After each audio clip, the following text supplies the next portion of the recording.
이제 봉독했던 창세기 33장 1절에서 20절의 말씀을 가지고 엘헬로에 이스라엘, 20절에 보니까 엘헬로엘 이스라엘. 근데 그 좀 풀이를 하면요, 이스라엘 속에 감추어진 야곱, 이런 제목으로 하나님의 말씀을 나누도록 하겠습니다. 한번 따라 하십시다. 이스라엘 속에 감추어진 야곱. 이 제목이 뭐를 뜻하는가? 여러분 한 주간 묵상하면서 응답받는 여러분 되시기를 주 예수 이름으로 축복드립니다. 오늘 이 본문을 보시면 드디어 오늘 야곱이 그렇게도 심히 두려워하고 답답하게 여겼던 야곱 인생의 가장 큰 문제였던 형 에서를 만나는 장면이 나옵니다. 결론부터 말씀드리면요,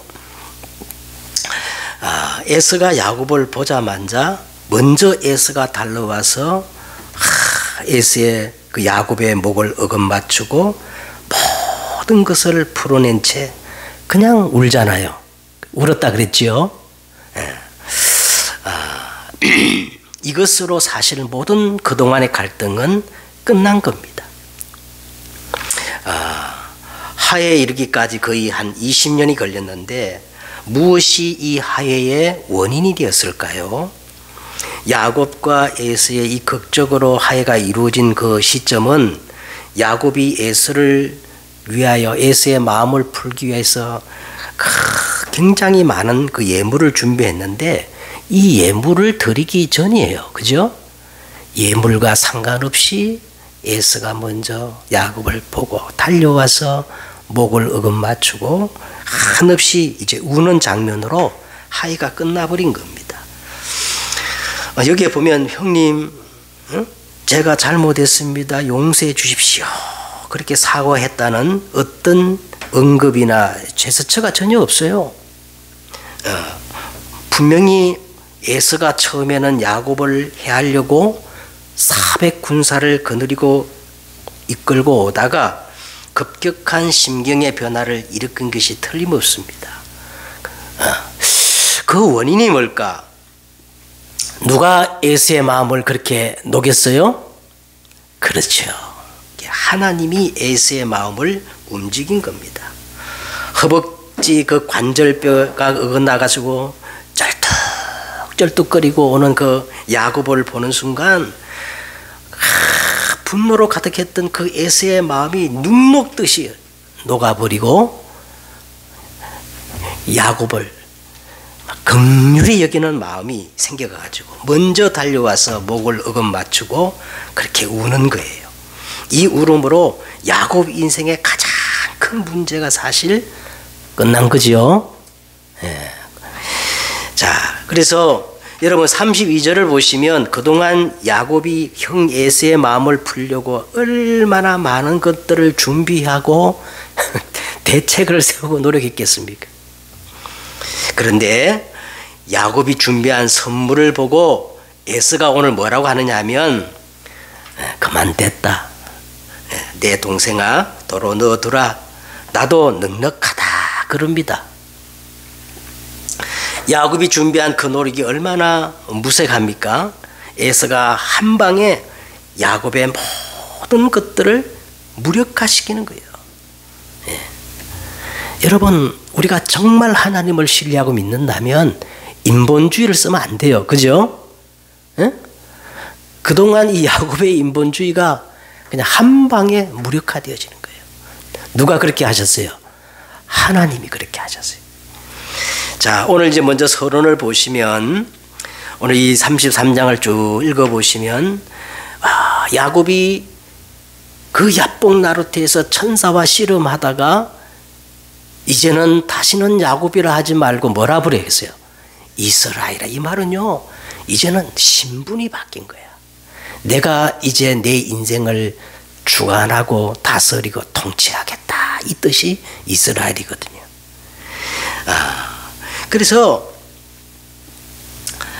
발부둥치며 남의 발꿈치를 붙잡고 살았던 그 야곱이 하나님의 자녀 이스라엘의 신분이 바뀌어진 겁니다. 그런데 오늘 여러분 이 야곱의 태도와 행동 속에는 여전히 옛 야곱스러움이 그대로 남아 있어요. 야곱의 모습이 그대로 변화되지 않고 오늘 이 전반에 그대로 야곱의 모습이 남겨져 있는 것을 볼 수가 있습니다. 여러분, 야곱은 또 하나의 나의 원형이라고 그렇게 생각하시면 돼요. 야곱은 아담, 우리 성도, 더 정확히 말하면 누구의 원형이다? 내 모습이다. 그렇게 생각하고 오늘 여러분 말씀을 보시면 틀림이 없습니다. 야곱 속에 내 모습이 그대로 방영되어 똑같이 나타나고 있습니다. 이 모습을 한번 구체적으로 한번 하나하나 들춰보겠습니다. 자, 먼저 1절을 한번 보시기 바랍니다. 야곱이 눈을 들어보니 에서가 400명의 장정을 거느리고 오는지라 그의 자식들을 나누어 레아와 라헬과 두 여종에게 맡기고 여종들과 그들의 자식들은 앞에 두고 레아와 그의 자식들을 다음에 두고 맨 뒤에는 누굴 두는 거예요? 제일 사랑했던 라헬과 요셉을 뒤에 두고 요셉은 아직도 야곱은 아직도 지금 뭐 하고 있어요? 계속 머리를 굴리고 있습니다. 32장에서 마치 네 떼를 나누어 이 형 에서를 만나러 가게 했던 그 모습 그대로 지금 뭡니까? 인본주의를 쓰고 있어요. 이게 변화된 야곱의 모습입니까? 에? 이스라엘이면서 여전히 야곱스러움을 고집하고 있잖아요. 그 다음에 한번 3절을 보세요. 자기는 그들 앞에서, 자, 이것은 이 야곱이 달라지긴 달라졌어요. 야복강을 건너기 전과 달라진 모습입니다. 야복강을 건너기 전에는 도망가려고 야곱이 맨 뒤에 이렇게 있었는데 이제는 맨 앞에 나갑니다. 여러분, 사람이 한꺼번에 바뀌는 건 아니지만 자꾸 우리가 말씀을 듣고 예배하다 보면은 나도 모르게 바뀌는 거예요. 에? 변화됩니다. 에? 자, 근데 그 다음에 행동을 보세요. 몸을 몇 번? 몸을 7번 땅에 굽히며 그의 형 에서에게 가까이 가니. 자, 형이 아무리 무서워도 그렇지, 아니 이스라엘의 신분이 바뀐 야곱의 행동치고는 좀 지나치지 않습니까? 이 행동은 사실 이 가나안 풍습이에요. 이 가나안 지역에서는 주종 관계를 맺을 때 정확히 이런 태도를 취합니다. 이 태도는 그저 목숨만 부지된다면 당신의 종이 7번이라도 되겠다 하는 그런 자세예요. 오늘 본문을 보시면 야곱이 가나안 문화에 아주 익숙해져 있다는 힌트들이 계속 우리에게 주고 있습니다. 뭔 말이냐? 여전히 야곱은 사단의 심부름 노릇을 하는 거예요. 종노릇 하고 있는 겁니다. 그 다음에 8절을 한번 보세요. 4절에 에서가 달려와 그를 맞이해 안고 목을 어긋맞추어 그와 입맞추고 서로 우니라. 그러면서 야곱이 일일이 자기 가족들을 다 소개시키잖아요. 그러면서 8절에 보세요. 에서가 또 이르되 내가 만난 바 이 모든 때는 무슨 까닭이냐. 야곱이 이르되 내 주께 은혜를 입으려 하나이다. 자, 여기서 내 주께란 말은 누굴 가리키는 겁니까? 에서를 가리키는 말인데 오늘 이 형 에서에게 무엇을 얻기를 원한다는 거예요? 은혜를 입기를 원한다는 거예요. 속된 말로 말하면요, 안전빵으로 가자는 겁니다. 오직 하나님만 의지하는 것은 불안하다는 거예요. 여러분, 이것이 34장을 들출 때마다 나타나는 야곱스러움입니다. 야곱스러움. 예수는 그리스도 고백하고 하나님도 믿어요. 그리고 신분도 영적 이스라엘로 바뀌었습니다. 기도도 하고 하나님도 의지도 합니다. 그런데 그것만으로 부족하다는 거예요. 그래서 인간의 수단과 이 방법을 강구해 놓는 겁니다. 다시 말하면 야곱이 이스라엘로 변화되었지만은 오직이 아니에요. 오직이 아니에요. 네. 오직 하나님으로 만족하지 않아요. 더 나가서 보세요. 9절과 10절을 보시기 바랍니다. 에서가 이르되 내 동생아 내게 있는 것이 족하니 내 소유는 내게 두라. 야곱이 이르되 그렇지 아니하나이다. 내가 형님의 눈앞에 은혜를 입었사오면 청하건대 내 손에서 이 예물을 받으소서. 내가 형님의 얼굴을 배운적, 누구를 배웠다는 것 같아? 내가 형님의 얼굴을 배운적 하나님의 얼굴을 본 것 같사오니 형님도 나를 기뻐하심이다. 여러분 이게 보세요. 하나님의 얼굴이란 말이 나왔는데요. 지난주 우리 하나님의 얼굴 오버랩 되지요? 예? 이 하나님의 얼굴. 야곱이 오늘 에서를 만나기 전에 밤새 어떤 사람과 씨름하다가 나서 그 지명을 어떻게 불렀어요? 브니엘. 이게 하나님의 얼굴, 얼굴인데, 우리가 오늘 이걸 보면은 야곱은 자기 중심적 적용의 기저예요. 하나님을 믿어도 극히 자기 중심적으로 믿는 거예요. 이 야곱의 신앙 중심에는 그 주인이 아직도 나입니다. 내 자아입니다. 하나님이 야곱과 얼굴을 대면할 때 너는 더 이상 야곱이라 하지 말고 이스라엘이라 할 때는요, 이제부터 네 인생 네가 주인이 아니고 내가 너의 주인이 되겠다. 이게 이스라엘이거든요. 에? 그런데 오늘 이게 브니엘의 새 아침인데, 그런데 오늘 에서의 얼굴을 갖다 대고 뭐라 그럽니까? 내가 형님의 얼굴을 배운적 하나님의 얼굴을 본 것 같사오며.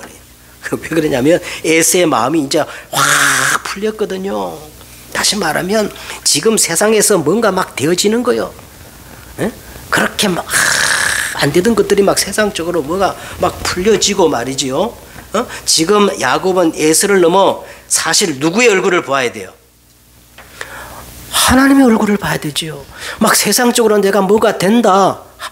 그렇게 될 때, 이것조차도 하나님이 합력하여 내게 선을 이루셨구나. 이렇게 하나님의 얼굴을 봐야 되는데, 그렇게 하지 않은 겁니다. 그런데 여러분 보세요. 하나님이 훗날 야곱을 기어코 그렇게 만듭니다. 결국은 야곱은 하나님만 바라보게 만드는 이스라엘로 하나님이 그렇게 끌고 가셔요. 그러니까 이것이 시대적 언어 플레이입니다. 우리가 아무리 하나님을 이용해 먹고 적용해 먹을지라도 하나님은 기필코 우리로 하나님이 정하신 그 언약의 여정 속으로 이끌어 가십니다. 그러니까 야곱이 아직도 정말 창세기 3장, 6장, 11장 자기 중심, 내 인생의 주인이 하나님이 아니 그리스도가 아니에요. 자아입니다. 그리고 11절, 12절을 보시기 바랍니다. 하나님이 내게 은혜를 베푸셨고 내 수유도 조카오니 청하건대 내가 형님께 드리는 예물을 받으소서 하고 그에게 어떻게 해요? 억지로 강권해서 형님에게 앵겼다는 거예요. 자, 오늘 보세요. 야곱이 준비한 예물과 상관없이 이미 에서와 화해가 끝났습니다. 그런데도 불구하고 굳이 야곱이 형에게 막 강제로 강권해가지고 이 성물을 떠넘기는 것은 왜 그랬을까요? 쉽게 말하면요, 일종의 보험을 들어놔야 안심이 되거든요. 보험을 들어놔야 육신적 이 보장, 보험이 필요한 거예요. 보험이 필요한 거예요. 자, 그래서 이 약발이 통했던지 12절에 보세요. 에서가 이르되 우리가 떠나자. 내가 너와 동행하리라 말은요, 내가 너를 이제 보호해 주겠다. 내가 너를 이제 지켜주겠다 이 말입니다. 그런데 야곱이 이 호의를 허락했어요? 거절했어요? 거절합니다. 그 거절하는 이유가 이제 13절에 나옵니다. 야곱이 그에게 이르되 내 주도 알거니와 자식들은 연약하고 내게 있는 양떼와 소가 새끼를 데리고 있은즉 하루만 지나치게 멀면 모든 떼가 죽으리니 청하건대 내 주는 종보다 앞서가소서. 나는 앞서가는 나의 앞에 가는 가축과 자식들의 걸음대로 천천히 인도하여 세일로 가서 내 주께 나가리다. 이 세일은 야곱이 이제 에서가 사는 지금 곳입니다. 형을 따라가긴 가겠는데 천천히 형이 거주하는 세일로 가겠다 그렇게 말합니다. 그런데 오늘 그 뒤에 읽어보면 야곱이 세일로 갔어요? 안 갔어요? 세일로 안 가고 어디로 가느냐? 세겜으로 갔어요. 셋자만 똑같습니다. 셋자만 똑같고 세일로 안 가고 어디로 가느냐? 세겜으로 빠지고 거짓말을 한 겁니다. 여러분 이걸 꼭 아셔야 됩니다. 하나님은 베델 비슷한 곳도 원치 않으시고 베델 가까운 곳도 원치 않아요. 하나님은 정확히 뭐를 원하시느냐? 야곱으로 하여금 처음부터 어디로 올라가기를 원하셔요. 베델이란 말 하나님의 집이죠. 이 베델로 올라가기를 원하시는 거예요.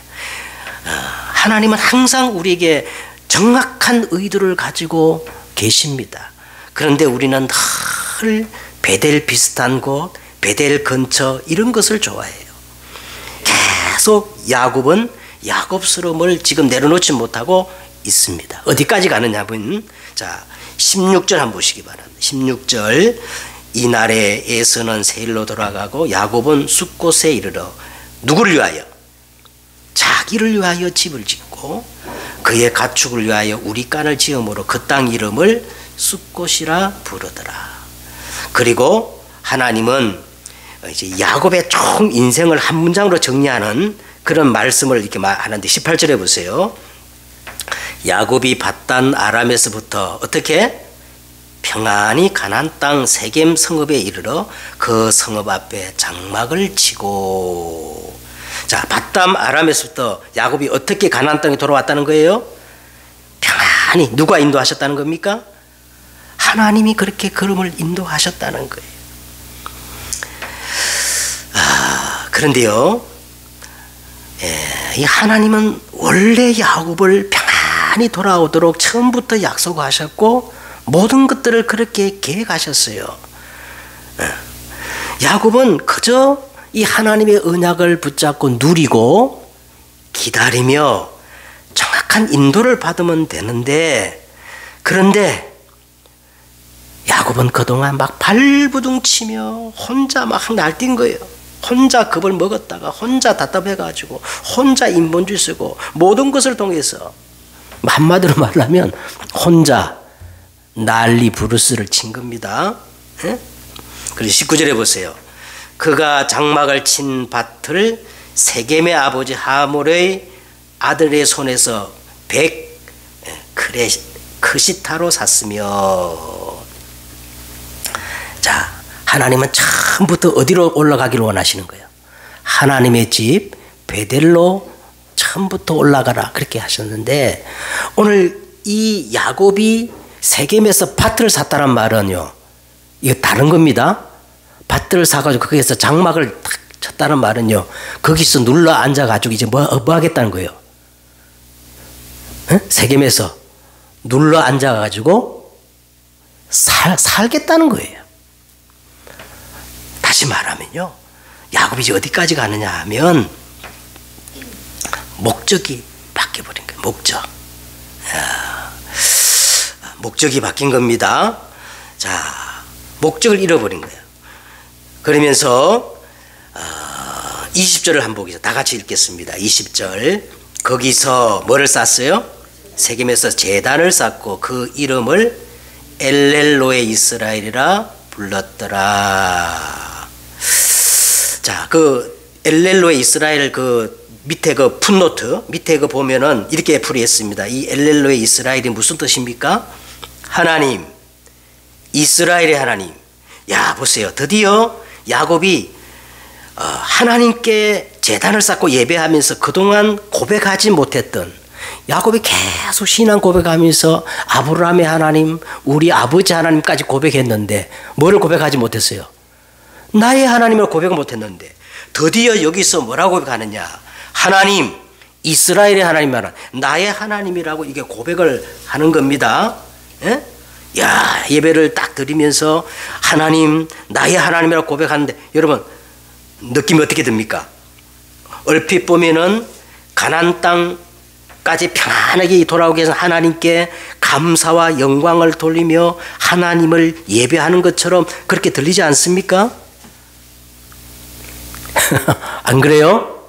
아니 막 세겜 땅에서 막 밭을 사가지고 거기서 제단을 쌓고 엘헬로의 이스라엘, 하나님이 그냥 하나님이 아니고 누구의 하나님?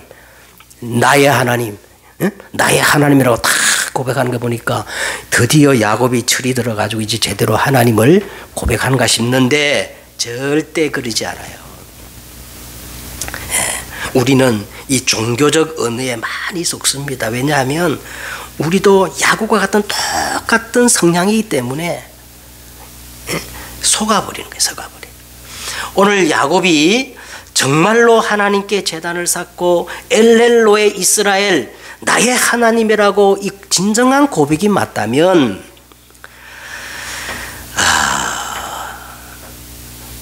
반드시 두 가지가 전제돼야 돼요. 두 가지가 있어야 돼요. 그게 뭐냐 하면 첫째는요, 하나님의 절대 주권이 고백되어져야 하는 겁니다. 내 인생에 내가 주인이 아니고 누가 주인이라는 거예요?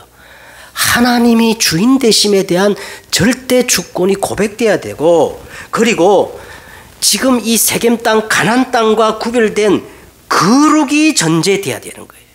구별됨이 전제돼야 돼요. 그런데 그 어디에도 오늘 이런 표현이 전혀 소개되지 않아요. 그는 바꾸어진 이스라엘 속에 아직도 야곱스러움이 지독하게 아주 옹골차게 녹아져 있는 겁니다. 그런데 야곱 스스로는요 이렇게 고백합니다. 엘렐로엘 이스라엘. 자기는 하나님 뜻대로 산다는 거예요. 이것을 고린도후서 10장 4절과 5절에 보니까 하나님을 아는 것을 대적하여 높아진 것들이라고 그렇게 말하고 있는 겁니다. 자기는 하나님을 바르게 믿고 있는 것처럼 착각하는데 실제로는 자기 중심적 야곱의 그 상태로 놓여 있는 거예요. 속지 마시기 바랍니다. 이스라엘 속에 숨겨져 있는 야곱의 이 근성을 여러분 발견하셔야 돼요. 자, 그러면 오늘 본론적으로 오늘 이 내용을 가지고 우리가 본론적으로 한 가지 구별하자면, 첫째, 합력하여 선을 이루시는 하나님입니다. 그럼에도 불구하고 하나님은 야곱의 그 모든 것을 통하여 결국은 어떻게 해요? 합력하여 선을 이루셔요. 창세기 25장 여러분 23절에 보니까 하나님은 야곱이 태중에 있을 때부터 큰 자가 작은 자를 섬기리라 하면서 야곱을 택정하셨습니다. 할렐루야. 여러분, 하나님이 나를 언제 선택하셨다고요? 내 형질이 이루기 전에,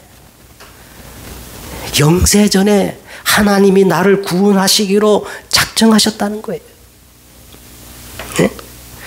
창세기 여러분 28장 1절과 4절에 보세요. 아버지의 집을 떠나 밧단 아람으로 하나님 그렇게 가게 만드시는 거예요. 왜 그렇지 않으면 늘 야곱은 엄마 그 치마포개 속에 서 있잖아요. 예? 이 하나님의 언약을 이룰 수가 없어. 그래서 최고의 방법이 어떻게 되냐? 야밤 도주해가지고 밧단 아람으로 가게 만드는 거예요. 알겠죠? 예? 창세기 30장 1절과 25절에 보니까 라헬을 막 20년 동안 사랑함으로 종돌하던 이 문제 속에 하나님은 답을 주십니다. 막 서로 그냥 축구 경기를 하던 막 경쟁적으로 막 대리모를 이용해가지고 서로 막 아이를 막 경쟁적으로 낳는데 이것조차 하나님이 합력하여 선을 이루어 나중에 이스라엘 나라의 기초가 되게 만듭니다. 에? 창세기 31장 52절에 보세요. 야밤 도주해가지고 막 이 라반이 막 7일 길을 달려와서 죽이려 하는데 그 밤에 하나님이 나타나가지고 이 라반을 변화시켜가지고 축복하고 야반이 돌아가잖아. 그죠? 합력하여 선을 이루시는 거예요. 에? 그리고 오늘 33장 1절과 20절에 보세요. 그렇게 형과의 갈등을 하나님은 한 방에 끝내버리시는 거예요. 내가 너를 보호하겠다. 보호자로 바꾸는 겁니다. 이처럼 오늘 우리가 이 본문을 해서 뭐를 확인하느냐. 하나님은 내 과거, 현재, 미래 모든 것들을 합력하여 내가 실수한 것처럼 내가 잘못한 것까지도 나중에 합력하여 선을 이루시는 분입니다. 우리가 알거니와 하나님을 사랑하는 자 그 뜻대로 부르심을 입은 자들에게는 모든 것이 합력하여 선을 이루느니라. 네, 꼭 기억하시기 바랍니다. 네? 두 번째는 우리가요, 하나님을 아는 것을 대적하여 높아진 것들이 우리 안에 많아요. 자기는 하나님을 다 안다고 하는데 결국은 이게 하나님을 아는 것을 대적하여 높아진 사단의 망대가 많다는 거예요. 딴에는 자기가 예수 잘 믿는 걸 알고 있어요. 자, 마태복음 16장 여러분 13절에 예수님이 사람들이 인자를 누구라 하느냐 조사를 해봐라 하니까 다 사람들이 예수님을 믿는데요. 어떻게 고백하느냐. 더러는 엘리야, 더러는 예레미야, 더러는 세례요한 선지자 중에 하나이다. 어떤 사람은 막 신비주의로 막 주야, 어떤 사람은 박애주의로, 어떤 사람은 세례요한처럼 막 사회 계획을 통해 이렇게 예수를 잘 믿는 생각하는데 다 하나님을 아는 것을 대적하여 높아진 것들입니다. 아니에요. 그래서 다시 질문합니다. 너희는 나를 누구라 하느냐? 그때 베드로가 뭐라 그랬어요? 주는 그리스도시요 살아계신 하나님의 아들이십니다. 마가복음 10장 17절에 보니까 어떤 부자 청년이 예수님께 나와 이렇게 질문했어요. 선한 선생님이요, 내가 무엇을 하여야 영생을 얻으리까? 우리가 뭘 해서 영생을 얻을 수 있겠어요? 에? 로마서 10장 4절에도 보니까요. 에? 내가 증언하노니 그들이 하나님께 열심은 있으나 하나님의 의를 열심은 있으나 올바른 내용을 믿는 게 아니니라. 올바른 지식이 없다는 거예요. 하나님의 의를 모르고 자기의 의를 세우려고 하나님 힘써 의에 복종치 아니하느니라. 그리스도는 모든 믿는 자의 의를 이루기 위하여 율법의 마침이 되었느니라 그랬습니다. 여러분, 우리가 발견하셔야 돼요. 내가 하나님 믿는다고 끄떡거리지만 도리어 사단의 망대가 있습니다. 그래서 우리는 오늘 또 본문을 보니까 야곱이 오늘요 베델로 올라가지 않고 세겜에 밭을 사고 장막에 틀을 놓고 거기 머물러 있잖아요. 목적을 잃어버린 거예요. 여러분, 우리는 따라하십시다. 순례자입니다. 나그네입니다. 우리의 목적과 목표는 따로 있어요. 그래서 우리는 7여정을 가야 합니다. 7여정이 뭐냐? 여러분, 우리는 보좌로부터 오는 이스라엘, 이 신분을 절대 놓쳐버리면 안 됩니다. 그죠? 우리의 신분은 뭐예요? 저 보좌로부터 오는 이스라엘이래요. 예? 그리고 우리는 늘 하나님 앞에 서야 돼요. 코람돼요. 예? 그냥 형 에서를 바라보면서 하나님의 얼굴을 뵈는 것 같다고 그렇게 하면 안 됩니다. 예? 그리고 10가지 발판, 그리고 5가지 믿음의 확신, 그리고 모든 흐름을 바꿀 수 있는 성령의 9가지 열매, 그리고 우리가 내 인생을 두고 빛을 발해야 할 인생 캠프가 있어요. 마지막으로 뭐냐? 예배와 말씀을 통한 이 보좌의 캠프. 이게 우리 인생의 7대 여정입니다. 자세한 거는 2부 예배 때 제가 말씀을 드리겠습니다. 자, 결론을 맺겠습니다. 진정한 이스라엘을 우리가 회복해야 됩니다. 여전히 우리는 이스라엘이라 하면서 하나님의 자녀라 했습니다. 내면을 보면 너무너무 옹골차게 집요하게 야곱스러움이 너무너무 많아요. 저도 이 메시지를 준비하면서 제가 예수님을 50년 동안 믿고 목사를 하면서도 내 안에 하나님을 아는 것을 대적하는 그런 내 자아가 얼마나 많은지. 아니, 목사가 그런데 여러분 어떻게 하겠어요? 그래서 고린도후서 여러분 4장 10장 4절에 보니까요. 모든 이론을 무너뜨려라. 여러분 우리가 얼마나 이론이 많은지 자기 주장이 많은지 몰라. 그래 자꾸 하나씩 무너뜨려야 돼요. 나 무너뜨려. 그리고 하나님을 아는 것을 대적하여 높아진 것들. 나 중심. 그리고 나의 것. 우리 것. 이번 또 선거가 다가오는데 뭐 대한민국에 보니까 전부 진중놀래마. 우리 사람, 우리 것, 우리 지역. 그거 무너뜨려야 돼요. 그 다음에 모든 생각을 사로잡아. 마지막에 이렇게 말했어요. 그리스도께 복종하게 하니. 그리스도께 복종. 그래서요, 여러분, 이 그리스도께 복종한다는 말은 한마디로 말하면 영접이에요, 영접. 영접. 자, 우리가 계속 예수님을 영접해야 되는데, 계속 영접하는 게 뭐냐면, 말씀을 붙잡는 겁니다. 왜 그러냐니까, 태초에 말씀이 계시네. 이 말씀이 하나님과 함께하세요. 이 말씀이 곧 하나님이시라 하면서, 말씀이 육신이 되어 이 땅에 오신 분이 누구라 그랬어요? 오늘 저와 여러분들이 오늘 예배를 통하여 말씀을 딱 제대로 붙잡는 것을 예수님을 영접하는 거예요. 그 말씀 붙잡고 기도. 그래서 다른 거 없어요. 말씀과 기도로 우리는 계속 예수님을 내 인생의 주인으로 영접하고, 그러면서 또 한 가지 영접에 가장 중요한 게 또 있는데 자기 부정입니다. 나를 자꾸 내려놔야 돼요.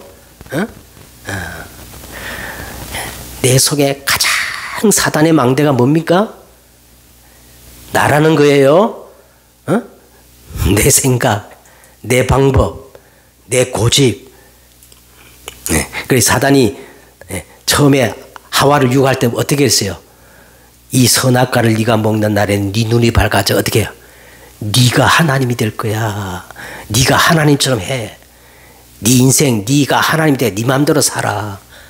그게 사단의 전략이에요. 끊임없이 나를 부정해야 돼.